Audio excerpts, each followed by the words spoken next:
Hey guys, and welcome to the Working Money channel. Whoa, what just happened to Bitcoin? Guys, this is Bitcoin on the 5-minute, and literally when I woke up this morning, it was up here, and within 10 minutes, it dropped from, let me put these price zones up here for you. So it was up here, and then within literally 10 minutes, it was all the way down here. So trading at $11,816 1 minute, and then 10 minutes later trading at $11,200, losing $600 in 10 minutes. It rebounded a little bit, and now we're trading at approximately $11,300. But you know what, guys?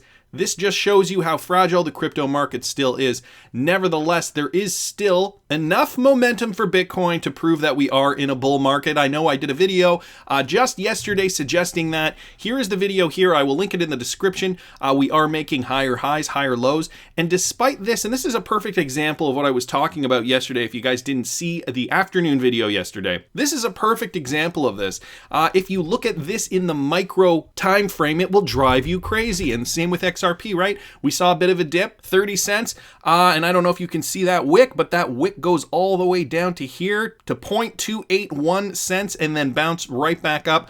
Guys, this will drive you nuts if you pay attention to this only on the micro scale. What you have to do if you are a long-term hodler is pay attention to the macro scale. And so let me show you, actually, let me go to Bitcoin on the hourly for a second. What I found was interesting here is we've been following this channel of trading here, and then we saw, some ups, some downs.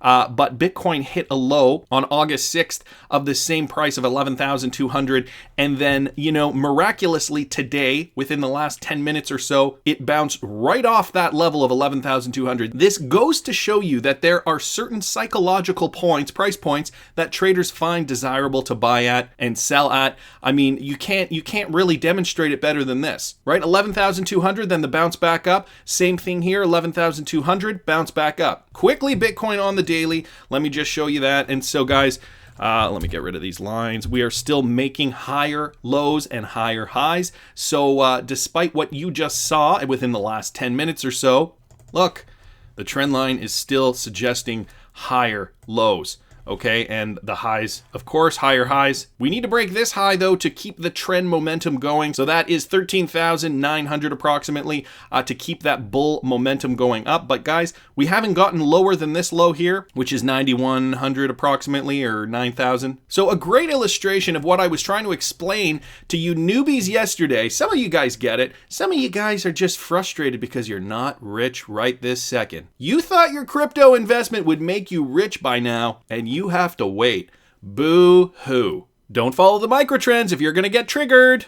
This from Bank XRP. Klarna becomes Europe's most valuable fintech firm with new $5.5 billion valuation. That's billion with a B. And for those of you guys who do not know, Snoop Dogg actually invested in this. This was back from January 2019. And so Snoop Dogg has invested in Klarna. Now just recently, Klarna has now been evaluated at $5.5 billion. Okay, so rivaling currency exchange app TransferWise, which we know is partnered with Ripple, and mobile banking app N26. So Klarna is the next most valuable customer-facing fintech firm in Europe.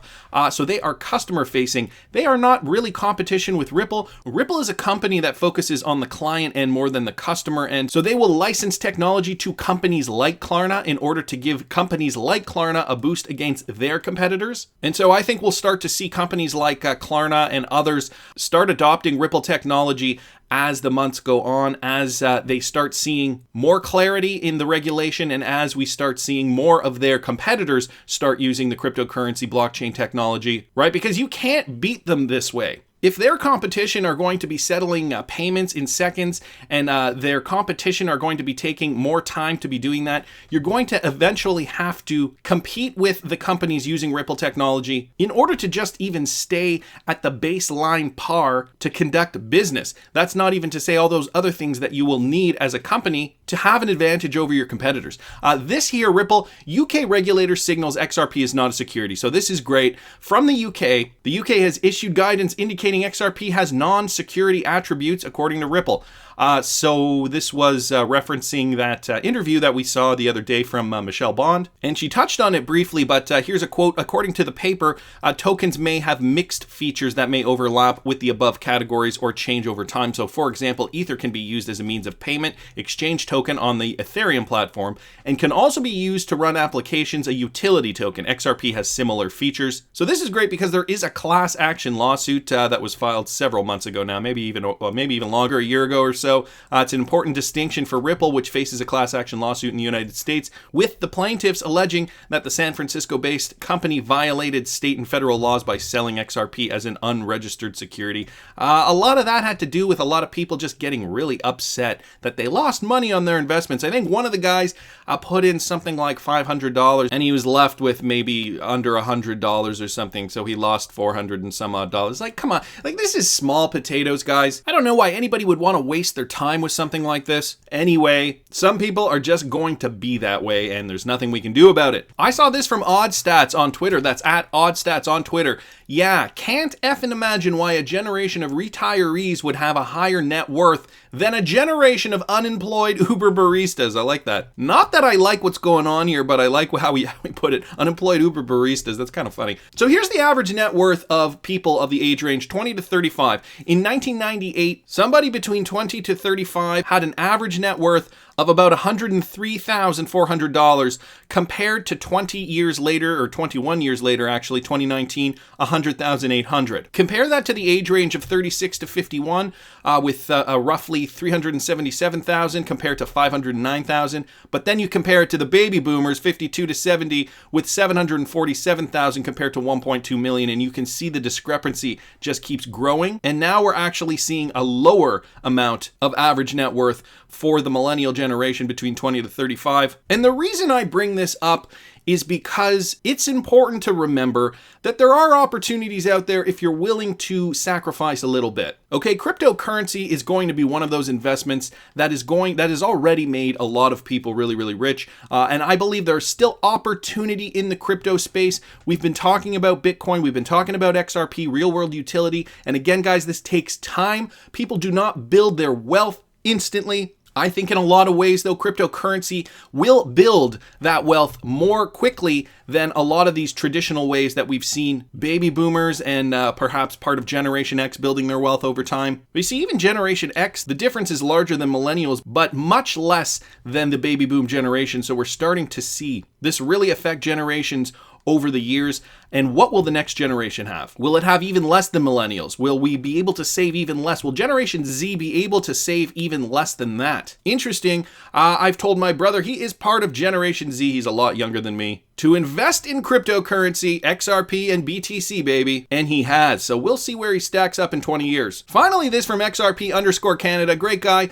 He does send me a lot of information. So follow him on Twitter if you guys haven't. That's at XRP_Canada. If this doesn't scream adoption, then I don't know what does. A publicly traded company endorsing XRP on social media. Can't find too many other crypto teams or companies that have this level of support. And it's referring to this MoneyGram announcement here. So Ripple CEO MoneyGram using XRP a bigger deal than Facebook's Libra. So it's not in fact a MoneyGram announcement. It is just that Brad Garlinghouse is talking up the MoneyGram partnership. So we know this happened a month ago or 2 months ago. Brad Garlinghouse and the CEO of MoneyGram have both stated how the marriage is beneficial. The partnership between Ripple and MoneyGram is beneficial. It has been stated MoneyGram has the clients and Ripple has the technology. And when you bring that together, you could build a powerhouse. And so despite what's going on in the space, I know Facebook Libra is this big kind of flashing beacon here, you know, as a warning to the cryptocurrency space, to governments worldwide, saying, look guys, we're going to do this. We're going to do Libra. It's going to screw with banking business. It's going to subvert fiat. It's going to make Bitcoin obsolete. And it's also a Ripple killer. So there's all this going on in the space right now. But Brad Garlinghouse, this is on the MoneyGram partnership, by the way, says, this is a big deal. If I were betting now, a year from now, the MoneyGram deal will have a more consequential impact on the crypto markets than the Libra white paper. So boom, Brad Garlinghouse, tons of confidence in Ripple and MoneyGram, doesn't really think that the Facebook Libra coin will even get off its feet. Facebook and Libra have a lot to do in terms of falling in line with the regulatory clarity that is coming down the pipe for all the countries around the world. We know Ripple has always been compliant, and they are only partnering with other compliant entities. So will Facebook and Libra dominate the banking industry, killing many banks along the way, giving an affordable option for cross-border remittance services? Or will Ripple and MoneyGram come out on top? I want to hear what you guys think. Please subscribe to the channel if you haven't already. Like the video if you like the content I'm providing. I always love hearing your comments. See you in the next one, guys.